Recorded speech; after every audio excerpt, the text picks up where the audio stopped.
Bapak Ersun, Bapak Ibu, orang tua siswa yang berbahagia. Kenapa berbahagia? Mau cair. Udah dicairkan. Jumlahnya 80 orang. Ya, tapi yang datang nggak sampai 80. Ya, jadi kalau dihitung hanya sekitar 30-an. Ya. Berarti terima uang mau, jumpa sopirtan nggak mau. Kalau nggak mau jumpa sopirtan, berarti nanti mini juga nggak mau. Kalau dia nggak mau, saya juga nggak mau kasih uang. Kan gitu Pak ya.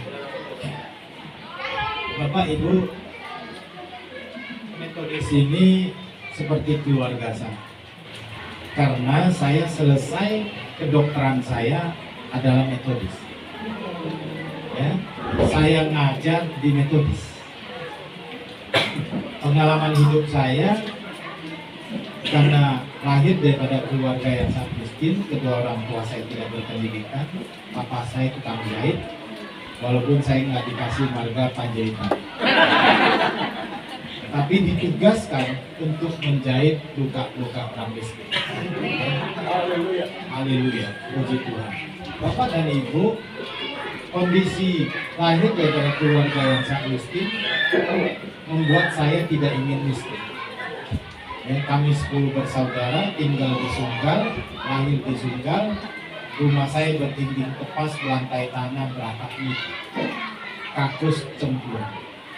Ditemani apa? Lampu teplok. Hidup jadi orang miskin itu enggak enak. Ya, karena itu keinginan saya yang terbesar adalah bagaimana merubah kehidupan yang miskin ini menjadi lebih baik. Abang-abang saya, kakak-kakak saya tidak berpendidikan tinggi. Saya anak paling bungsu dari 10 bersaudara, sehingga saya berpikir mereka nggak sekolah, maka kami tidak miskin. Sama seperti Bapak dan Ibu sekalian. Sudah usia berapa Pak? 44, sudah berapa kali ikut pemilu? 4 maupun 5 kali. 4 lah. Ini yang masuk ke 5. Ya.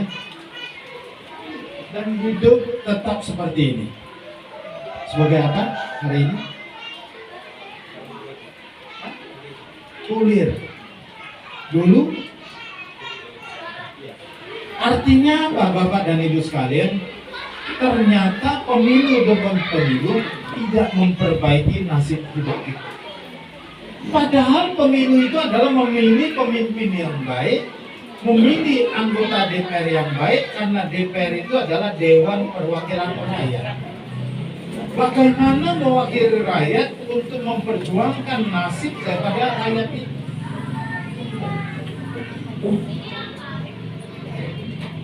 Apa yang terjadi pada saat ini selama ini puluhan tahun? Yang mau menjadi wakil rakyat dia hanya datang pada Bapak Ibu saat mau pemilihan. Dikasihlah sembako 5 kilo, kontrak setahun 1 kilo. Pilih dia, lupa. Serangan fajar 100.000, 20.000 per tahun. Tidak mampu merubah hidup.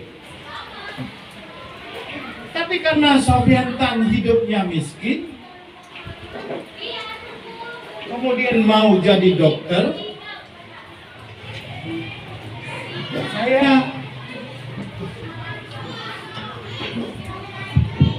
saya terpaksa Bapak dan Ibu sekalian ngambil kedokteran. Karena untuk menjadi dokter itu selain pinter, harus kantongnya berisi. Karena itu Bapak dan Ibu sekalian, saya memilih USU.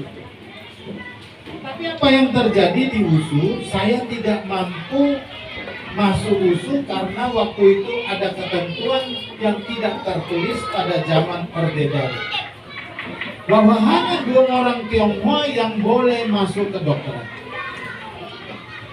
Itu yang menyebabkan saya gagal. Karena kalau sudah 2 orang, maka yang diukur bukan pinternya saja, tetapi juga berapa tebal kantongnya. Dan nggak dong hekeng, jangan bermimpi jadi dokter. Ya, uang yang mengatur negara ini.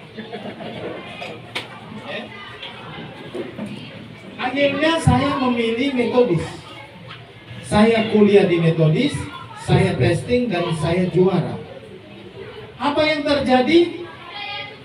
Pada saat saya membutuhkan uang, papa saya meninggal. Akhirnya saya sambil kuliah, saya ngajar. Sambil kuliah saya ngajar. Pagi saya kuliah mulai jam 7 sampai jam 1. Jam 2 sampai jam 4 saya ngajar di SMA Stone. Dapat gaji 60.000. Nggak cukup. Mulai jam 7 malam sampai jam 9 malam saya ngajar les. Masih tidak cukup. Pulang saya rumah, saya belajar mulai jam 10 malam sampai jam 2 dini hari. Kalau ngantuk bagaimana? Saya celupkan kaki saya ke dalam ember berisi air. Strum. Kemudian supaya saya tetap semangat, saya tulis kertas seperti ini di karton, nempel di depan meja belajar saya tulis belajar keras, kalau tidak tetap miskin. Dengan kerja keras dan belajar keras pun itu saya tidak sanggup melanjutkan dan membayar uang kuliah.